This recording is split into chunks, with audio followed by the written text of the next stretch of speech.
Champions লিগের ২০০৭ সালের আসরের কথা। পিএসভি আইন্দোভেনের কাছে হেরে শেষ ১৬তেই বিদায় ঘণ্টা বেজে যায় আর্সেনালের। ১৮ বছর পর সেই একই দলকে একই মঞ্চে পেয়ে রীতিমতো বিধ্বস্ত করেছে আর্সেনাল। গতকাল রাতের ম্যাচে পিএসভির আইন্দোভেনের বিপক্ষে ৭-১ গোলের বড় জয় পায় তারা। পিএসভির আইন্দোভেনের ঘরের মাঠ ফিলিপস স্টেডিয়ামে ১ গোল উৎসবের ইতিহাস গড়েছে গার্নার্সরা। এদিন প্রথমার্ধে ১৩ মিনিটের ব্যবধানে ৩ বার পিএসভির জালে বল জড়ায় আর্সেনাল। শুরুটা হয় ১৮ মিনিটে জুরিয়েন টিম্বাবের গোলে। ৩ মিনিট বাদে ব্যবধান দ্বিগুণ করেন ইথান নোয়ানেরি।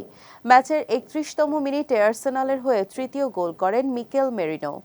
এরপর দ্বিতীয়ার্ধে গিয়ে আরও ৪ গোল করে মিকেল আর্তেতার দল। এর মধ্যে ২টি গোল করেন মার্টিন ওডেগার্ড এবং লিয়ান্দ্রো ট্রোসার্ড ও রিকার্ডো কালাফিওরিরার পা থেকে আসে আরও ২টি গোল। ম্যাচে পিএসভির আইন্দোভেনের হয়ে একমাত্র গোলটি করেন নোয়া লাং।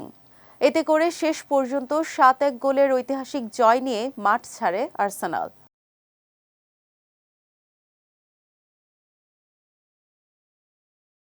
চ্যাম্পিয়ন্স লিগের ইতিহাসে নকআউট পর্বে এত বড় ব্যবধানে এর আগে আর কখনো জেতেনি কেউ। এছাড়া চ্যাম্পিয়ন্স লিগ ইতিহাসে নকআউট পর্বের অ্যাওয়ে ম্যাচে সবচেয়ে বেশি গোলের কীর্তিও এখন ইংলিশ ক্লাবটির।